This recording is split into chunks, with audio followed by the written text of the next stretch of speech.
Hi, I'm Andrea. I'm a nurse practitioner student, and today I will be performing an examination of your head, neck, respiratory, cardiovascular, and peripheral vascular systems. Thank you so much for participating. What is your name? Michael.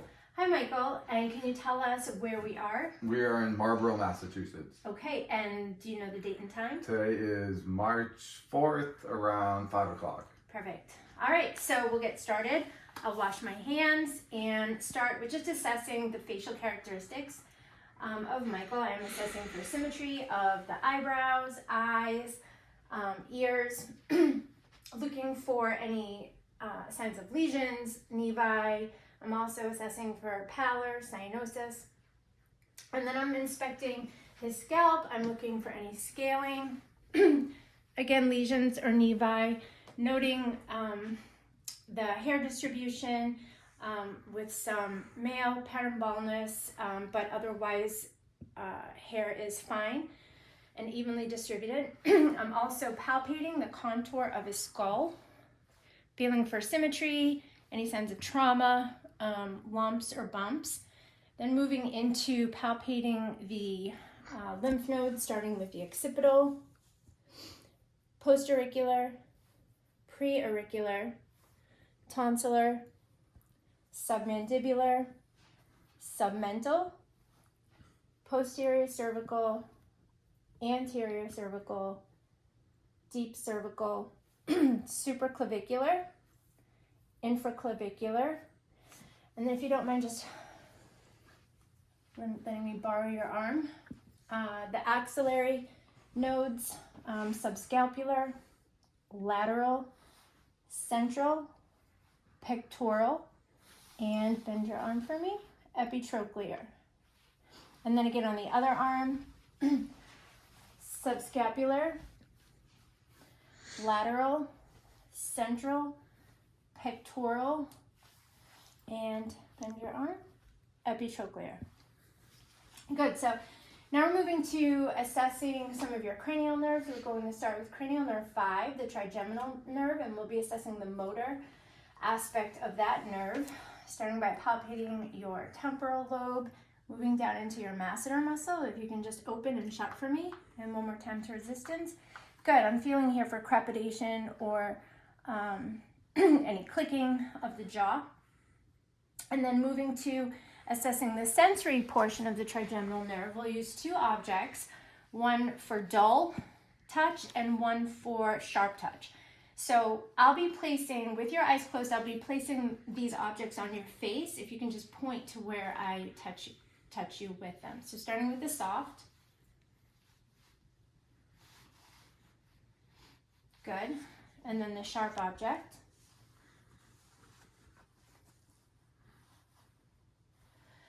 Great. Okay, moving on to cranial nerve 7, the facial nerve. First, if you could just squeeze your eyes shut, don't let me open them. Good, you can open. Lift up your eyebrows, smile, puff out your cheeks, and stick your tongue out, move it side to side. Great, that also assesses for cranial nerve 12, the hypoglossal nerve.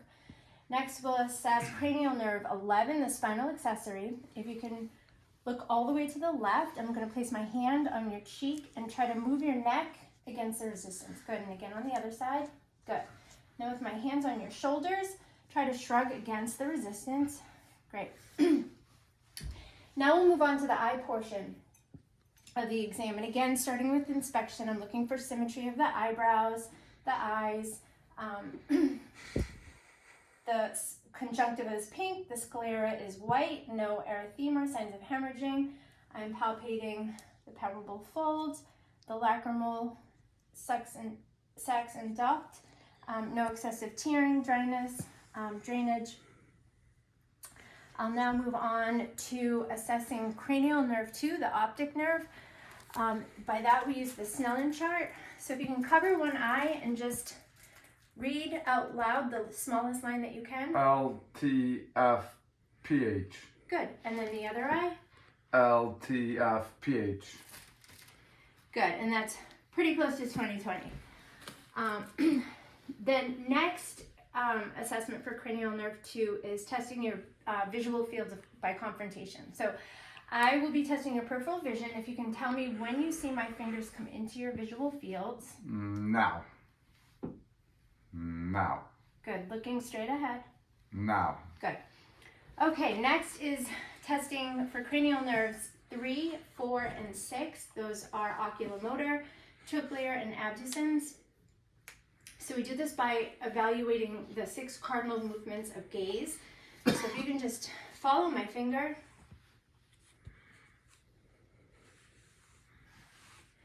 Good. And then follow it in. This is the near object test, testing for convergence and accommodation. That is also cranial nerves 2 and 3, optic and oculomotor. Good. So moving on, we will test Michael's pupillary reaction to light. And we do this by direct and consensual. And on the other side, direct, consensual. Good. So now we can move on to the fundoscopic exam. First, I'm finding the red reflex, following it in to assess the optic disc margins, which are sharp, and the macular arterioles and veins all visible. Now to his right eye, again looking for the red reflex, following it in, optic disc margins are sharp, arterioles, veins, macula all visible. Good, so that concludes the eye portion of the exam. We can move on to the ears. Again, first inspecting for symmetry, palpating for any tenderness, doing the tug test for tenderness as well, looking for lesions, any suspicious nevi, etc. So we'll assess cranial nerve 8, the vestibulocochlear nerve. We do this by the whisper test. So for this, I will press on your tragus and whisper a word, and I just want you to repeat it. Elephant. Good, and on the other side? Hospital. Great. The next test we're going to do is the Weber test. This tests for lateralization of bone conduction. So I'm going to press this on Michael's skull, and if you can just tell me if you hear it in both ears. Both one ears. ear. Okay, good. And then the Rene test. This test compares for air conduction versus bone conduction. I'm going to place the tuning fork on Michael's mastoid process. Tell me when you don't hear it anymore. I don't hear it anymore. Do you still hear Yes. it? Good. And then on the other side. I don't hear it anymore. Do you still hear Yes. it? Good. Okay, moving on to inspecting the ear canal. I'm pulling the pinna up and back.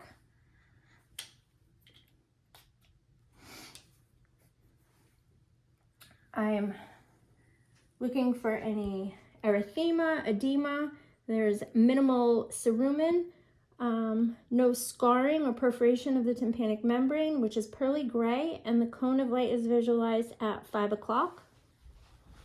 And again, on the other side, pulling the pinna up and back, no erythema, edema, scarring, tympanic membrane is pearly gray, cone of light visible at 7 o'clock.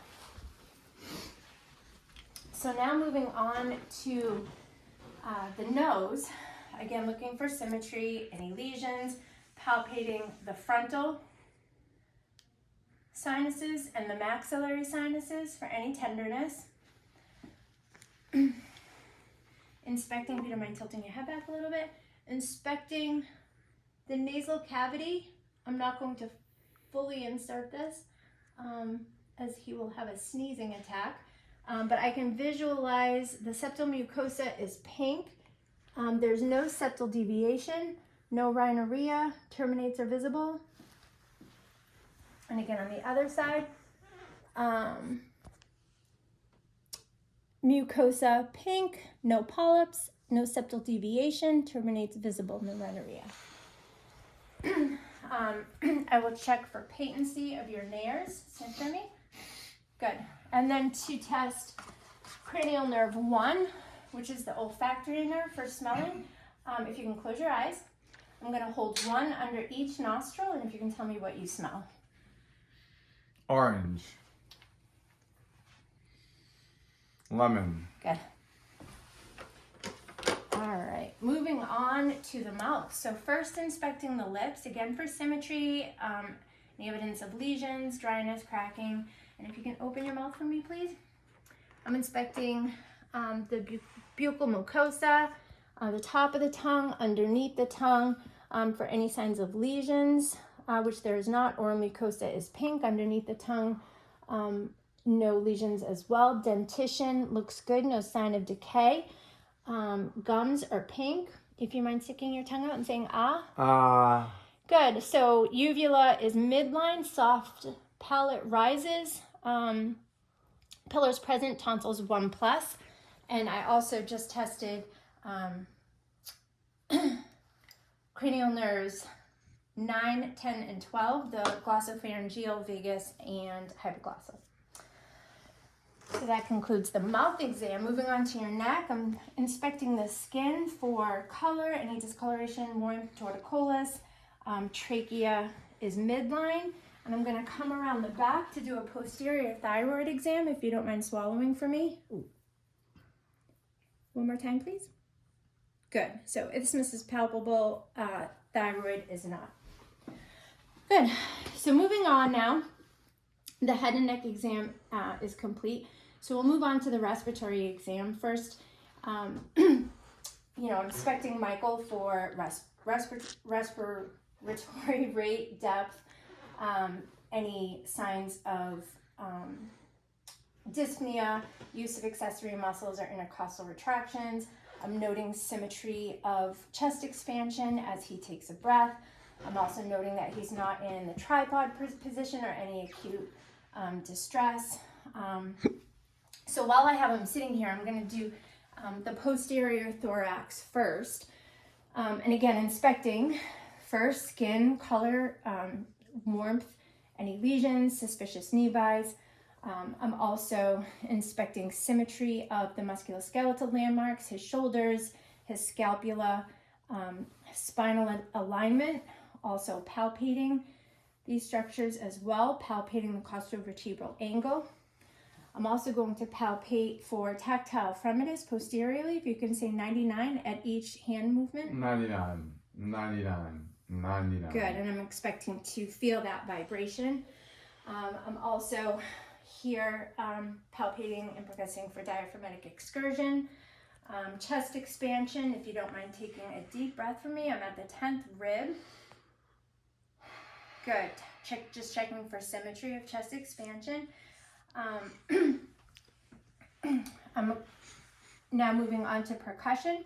So I'm percussing all of the lung fields posteriorly, expecting to hear resonant sounds.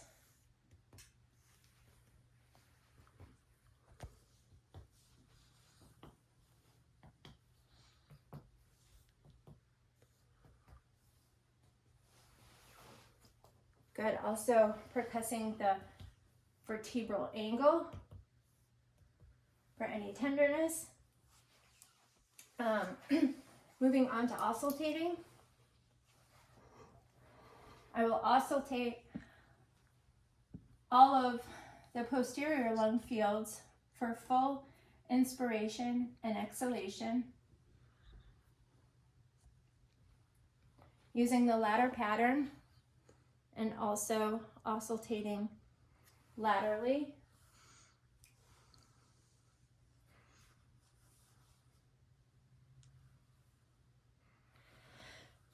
So I would expect to hear visceral lung sounds across the posterior thorax. However, I am also assessing for any adventitious lung sounds.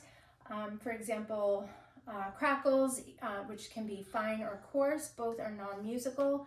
Fine are higher pitched and coarse are lower pitched. I'm also assessing for the presence of any wheezes on inspiration or exhalation. If I did hear any of those sounds, I could then go on to do a series of special tests for transmitted sounds. The first one would be egophony. This is where I listen with my stethoscope. I ask Michael to say E, and through my stethoscope with a normal lung field, I would expect to hear E. Through consolidation, that E would change to an A. The next test is bronchophony. Bronchophony is where I would have Michael say 99. Through my stethoscope with a normal lung field, it would sound like a very muffled noise. In consolidation, that 99 would be much louder and clearer. And then the third is whispered patriloquy. I would have Michael whisper 1, 2, 3. In my stethoscope, I would expect to hear nothing with normal lung fields. Through consolidation, I would expect to hear something. So that concludes the posterior thorax. Now I'll have Michael get up and lay down on the exam table for the interior part of the exam. And like all systems, I'm starting with inspection, inspecting for, again, respiratory rate, depth, rhythm, looking for any use of accessory muscles or intercostal retractions. I am palpating the chest wall for tenderness, crepitus, stability. I'm also palpating for tactile fremitus anteriorly, so again, 99. 99, 99, 99. Good, again, expecting to feel that vibration of the femoritus. And moving on to percussion of the lung field. Again, expecting resonance.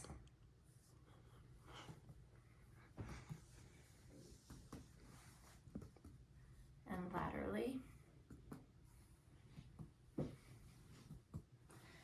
Good. Moving on, though, before I do that, I would also test for chest expansion here, looking for chest symmetry. Auscultate in the lung fields anteriorly, while Michael just takes deep, regular breaths, rather. Again, listening at each site for a full inspiration and exhalation.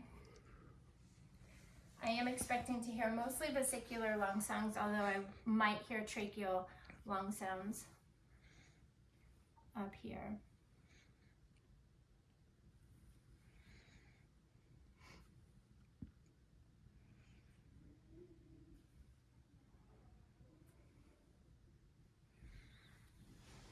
Good, so that concludes the respiratory part of the exam. We'll move on to cardiovascular. First thing I will do is to assess and measure Michael's jugular vein pressure. I'm first going to identify his internal jugular pulsation, which I see right here above the suprasternal notch. That is where I'm going to place my straight edge. And with my measuring tool, I will measure the height of that, and it's just about 2 centimeters, which is below 3 centimeters and within normal range. After that, I will palpate his carotid arteries. I'm feeling for any pulsations, heaves, or thrills. I will then auscultate using my bell. I'll have Michael take a deep breath in and hold it. And here I am listening for the presence of carotid bruits. Good, you can exhale.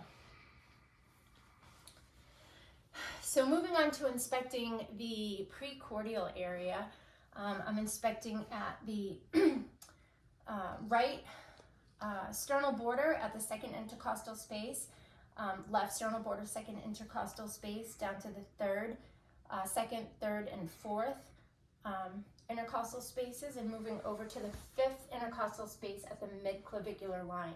This is also where I may feel the pulsation of the proximal maximal impulse, which I do at just about the left midclavicular line, fifth intercostal space. I could have Michael turn to the side if I was having difficulty palpating that pulsation while he was lying supine. again, while I'm palpating these areas, I'm feeling for any other pulsations, thrills, heaves, lifts, anything that could possibly raise my hand off just a bit. I'm then moving on to auscultating. First, with my diaphragm, I'm listening to the aortic valve, pulmonic valve, tricuspid valve, and mitral valve. I'm then also listening with my bell, aortic valve, pulmonic, tricuspid, and mitral. From here, I'm going to have Michael turn to his left lateral cubitus side, and I'm listening with the bell for any mitral insufficiencies or regurgitation. Okay, I'll help you sit up to a forward position. Here with my diaphragm, I'm going to listen to the area of the aortic valve, assessing with my diaphragm as Michael takes a deep breath in and out, and then hold it. I'm listening for any aortic insufficiency or regurgitation here. Okay, you can lean back down. That concludes the cardiovascular portion of the exam. We're moving on to the peripheral vascular, and first, I'm assessing Michael's upper extremities for color, any lesions, nevi. I'm feeling for warmth. I'm checking skin turgor. I'm assessing capillary refill. And on both sides, I'm assessing the radial pulse, the ulnar pulse, and the brachial pulse. Again, on the left, radial, ulnar, and brachial. I'm palpating the femoral pulse.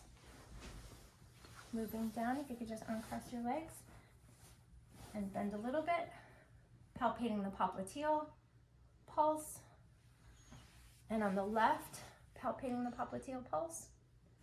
Moving down, I'm palpating for any deep calf tenderness. I'm also assessing for skin color, warmth, hair distribution, turgor, any signs of edema, or any visible skin changes in texture or thickness here in both lower extremities. I'm assessing the popliteal pulse and the dorsalis pedis pulse. And on the left, posterior